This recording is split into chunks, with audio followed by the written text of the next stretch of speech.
Hello everyone, how are you doing? This is MD Tech here with another quick tutorial. In today's tutorial, I'm going to show you guys how to adjust or change your default video quality in Facebook. So there's standard definition and high definition, and usually Facebook will decide on its own based on your network capabilities.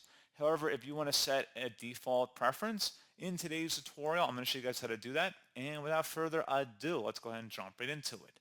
So all you have to do is open up Facebook and select your profile icon at the top right. Just left click on it and then go down and select settings and privacy. Select the settings button. And now on the left side underneath preferences, select media. And now on the right side underneath video settings, video default quality. You can still change the quality of a video you're watching by clicking the HD icon in the video player. But this is going to actually set a default quality. So go ahead and select whatever button is in here. So you can select default, which will let Facebook decide. You can do standard definition only if you have slow internet speeds, or you can do HD if available, and that's pretty much all you have to do.